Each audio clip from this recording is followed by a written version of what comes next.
Ndugu mtazamaji wa Kipongo Media, kama ambavyo nilikuwa nimekujuza mwanzo kwamba leo tutakuwa na mazungumzo na kijana mwenzetu anaitwa Danny Mjelapi. Huyu ni mmoja ya watu ambao alikuwa anapitia uraibu wa madawa ya kulevya, lakini hapa tunavyozungumza leo yeye anamiliki timu ya mpira wa miguu. Nini kimemfanya mpaka amefika hatua hiyo, kutoka kwenye uraibu wa madawa ya kulevya mpaka kufika hatua ya kumiliki timu yake ya mpira? Lakini pia ni moja ya wahamasishaji wakubwa wa kupinga matumizi ya madawa ya kulevya katika rika zote, iwe kwa watu wazima, iwe kwa vijana wadogo wanaochipukia. Danny, habari? Salama kabisa, niambie. Salama tu. Labda ningetaka kujua Danny asili yake kabisa ni wapi? Asili yangu mimi kabisa ni Njombe. Okay, Njombe, kwa maana ya kwamba wewe ni Mbena? Ndio. Okay. Sasa Danny, tuna vitu vingi sana vya kuzungumza, vitu vingi sana, lakini unafanya kazi stendi ukiwa kama mpiga debe ama afisa usafirishaji, si ndio? Tutumie lugha hiyo labda. Nadhani umefanya kwa miaka mingi sana. Hii kazi ulianza mwaka gani? Hii mwaka nimeanza kama mwaka 97. Baada ya kumaliza shule au? Baada ya kuwa nimemaliza shule ya msingi. Mimi nimeishia shule ya msingi. Okay. Na shule ya msingi ulisomea wapi, Njombe ama Iringa? Darasa la kwanza hadi la 6 nilisoma Mbeya, darasa la 6 na la 7 nikasoma Njombe. Kwa hiyo Iringa ulikuja kwa ajili ya kujitafuta na kuendelea na maisha, si ndio? Okay, sawa sawa. Sasa Danny, wewe ni mmoja wa watu ambao unatakiwa kuwa mfano wa kuigwa sana, kwa sababu ya namna ya njia ambazo wewe ulizipitia, na imetufunza na inaendelea kutufunza kwa namna moja au nyingine. Tunajaribu kushare hapa na watazamaji ili pia na wao waweze kujifunza hiki ambacho wewe umekipitia ama hiki ambacho wewe unakifanya kwa sasa. Nini kilipelekea mpaka wewe ukaanza kutumia madawa ya kulevya? Marafiki. Makundi. Marafiki ambao nilikuwa naishi nao, nafanya nao shughuli, ndio walisababisha mimi nikajiingiza kwenye matumizi ya dawa za kulevya. Walikushawishije? Uliwaona wao wakiwa wanatumia na wewe ukaingia kwenye mkumbo, ama wewe tu ulivutiwa na hiyo project yao? Niliona wao wanavyotumia, alafu ina maana unajua ukiwa unakuwa na umekaa na watu wanatumia kitu fulani, wewe utumie, unaonekana ni tofauti na wao. Kwa hiyo ili kutengeneza ule ujirani wa mimi na wao, nikaamua na mimi nianze kutumia. Nikaanza kuvuta bangi. Nilipokuwa navuta bangi, nimevuta bangi nikawa na marafiki wengine. Sasa baada ya madawa kuingia hapa Iringa mjini, nilikuwa na rafiki yangu mtoto mmoja anaitwa Twa, marehemu alishafariki. Huyo mtoto Twa ndio alianza kuleta madawa kulevya hapa mjini.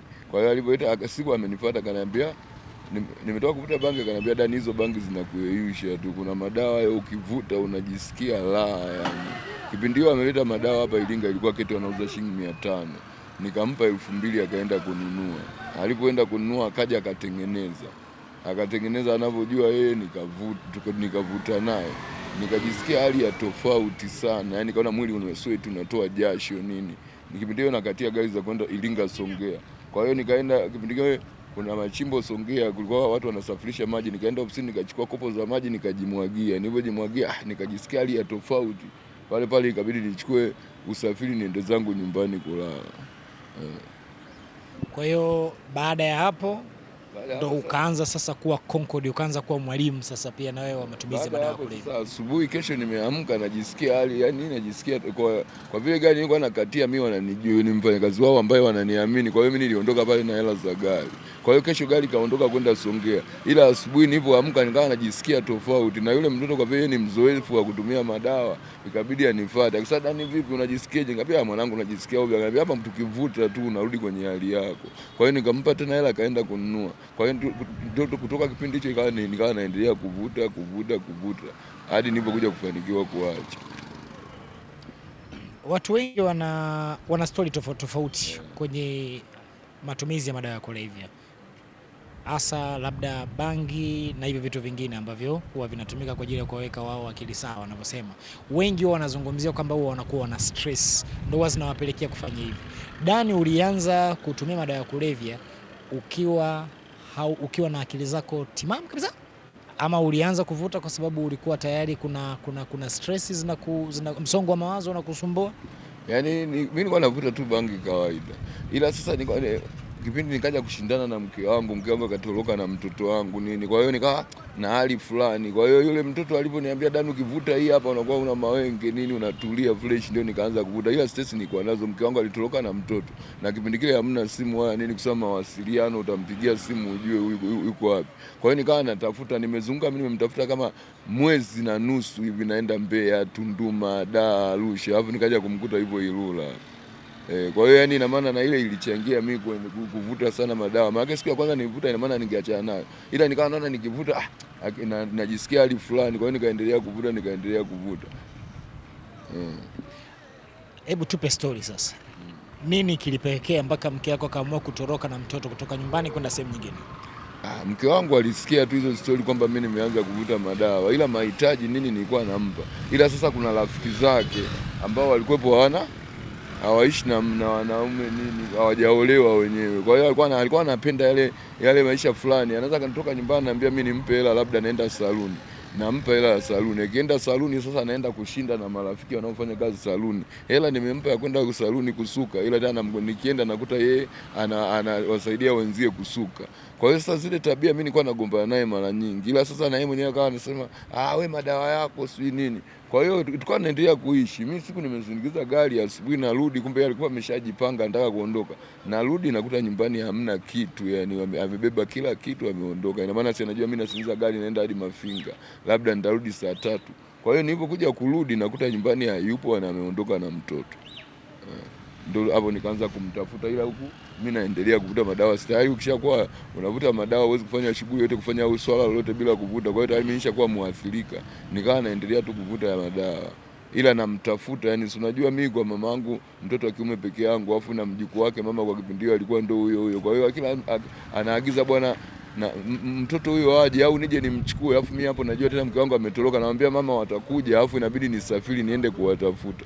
Kwa hiyo baada ya nakuja kumkuta Ilula baada ya mwezi mmoja na nusu, nikamchukua mtoto nikampeleka kwa bibi yake. Ndio hapo ikawa safari ya mimi na yule mwanamke ikaishia hapo. Sasa wakati unaanza kutumia madawa ya kulevya ulikuwa tayari umeshafikisha umri wa miaka 20 au ulikuwa na umri gani wakati huo unaanza? Mimi nimeanza kutumia madawa 1999 ndio madawa yamekuja Iringa. Kwa hiyo 2000 ile nini ndio nikawa nimechanganya kuvuta, nikavuta madawa miaka 15. Wakati huo ulikuwa na miaka mingapi? Naanza kuvuta madawa nilikuwa na miaka kama 21, 22, 23 ndio navuta madawa. Nimeanza kuvuta madawa miaka 22. Nimevuta miaka 22, nikaja kuacha 2015 mwezi wa 5 tarehe 16, siku ambayo walisema watazima simu fake ndio siku ile mimi niliacha madawa. Nilivuta asubuhi nikaacha nayo. Kwa hiyo nimevuta mimi madawa miaka 15, 16. Kwa hiyo wakati, ndugu mtazamaji, serikali inavyohama kutoka kwenye mfumo wa analog kwenda kwenye mfumo wa digital, Bwana Dani naye alikuwa anahama kutoka kwenye matumizi ya madawa ya kulevya kuelekea sasa kuwa mmoja ya walimu ambaye atawafundisha, au mmoja ya shuhuda ambaye atawasaidia watu wengine pia kuweza kuacha madawa ya kulevya. It sounds good. Dani, marafiki baada ya hapo ukaendelea kukaa nao, mkaendelea kuvuta, siku zikaenda. Hamjawahi kupata kesi zozote aidha za uvunjifu, kwamba kesi za uwizi hazijawahi kutokea kwenu? Kesi yani mimi kesi hadi kuna siku moja yani inapo kesi kwenda kupelekwa mahakamani mimi sijawahi kupeleka, kutokana mimi nilikuwa nafanya shughuli zangu tofauti na watu wengine. Wateja wanaotumia madawa ya kulevya hana shughuli maalum ya kuingizia kipato, kwa hiyo lazima yani akaibe, afanye utapeli, afanye nini. Ila mimi kuna tukio moja ambalo huwa nakumbuka, yani litaka liniletee matatizo. Walikuwepo hawa matapeli wanaosoma, wanajiita wasoma vibali. Tulienda siku moja, tumeenda kumtapeli mtu. Sasa kwenye unapotaka kumtapeli mtu sinabidi lazima muonge naye, yani mjaze, muonge naye ingie kwenye mfumo.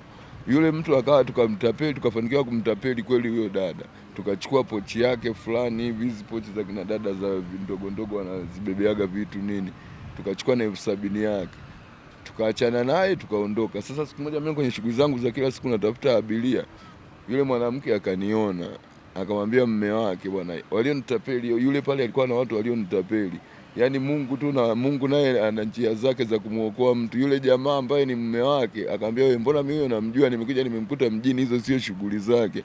Kwa hiyo mwanamke yule, mimi na maana nilipoona nikataka nisite kidogo, nikaona ngoja nikaze niendelee na shughuli zangu.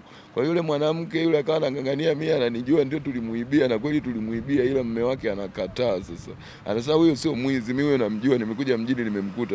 Kwa hiyo toka siku zile lile tukio taka kunikuta, yaani toka siku mambo ya utapeli mimi nikaacha, nikawa navuta tu kwa kutumia hela zangu ambazo nafanya kazi halali.